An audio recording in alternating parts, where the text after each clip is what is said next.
তো এখন আর কি বলবো, একদম টলিউড নিয়ে কথা বলা একদম নাজেহাল হয়ে গেছে। একটা মানুষ প্রসেনজিৎ চট্টোপাধ্যায়, যিনি এত সবার উপরে এত রকম চাপ, উনি এত সিনেমা করেন, এত ব্যস্ত থাকেন, তার শিডিউল এত ব্যস্ত, কিন্তু তাও কিন্তু রাহুলের যে মৃত্যু আছে সে তার উপরে কিন্তু সে দাঁড়িয়েছে।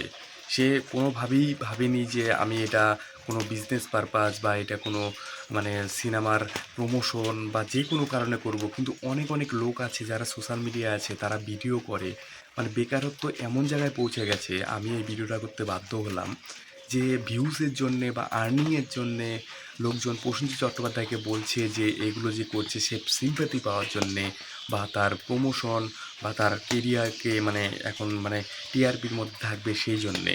কিন্তু রাহুল দা যে মারা গিয়েছে এটা কিন্তু সবারই একটা ইমোশন, কিভাবে মারা গিয়েছে এখনও জানে না। সেটা নিয়ে কিন্তু অনেক রকম কিন্তু মিছিল করছে প্রসেনজিৎ চট্টোপাধ্যায়, তার দেবদাও কিন্তু সেখানে এসেছিল। আমি কয়েকদিন আগে ইনস্টাগ্রাম ভিডিওতে দেখলাম যে অনেকে আবার বলছে পায়েলদি কেন কান্না করছে না। আরে উনি জানে, ওনার যে একজন আপনজন মারা গিয়েছে, উনি জানে যে ওনার মনের পরিস্থিতিটা কেমন। তো আমার তো এটা খুবই খারাপ লাগে যে প্রসেনজিৎ চট্টোপাধ্যায় নিজের কাজকর্ম বাদ দিয়ে উনি এগুলো করছে। এটা কোনোভাবেই তার ফয়দার জন্যে কোনোভাবেই করছে না। উনি এটা একদম মানে টলিউডের একজন দাদা বলে এরকম করছে। দেখেন না, কয়েকদিন আগে যে সুশান্ত সিং রাজপুত যে বলিউডে মারা গেল, সেটা নিয়ে কিন্তু অনেক বয়কট বলিউড বলছে। এটা কিন্তু মানে হয়েছিল কিসের জন্যে? এই যাদের এরকম ধরনের চিন্তাভাবনা যে কিছু করলেই অনেক কিছু ভাববে, যে মানে টিআরপি পাওয়ার জন্যে, ভিউজ পাওয়ার জন্য এগুলো করছে। আসলে কিন্তু প্রসেনজিৎ দা কিন্তু এরকমটা কিন্তু কোনো সময়ই ভাবেনি।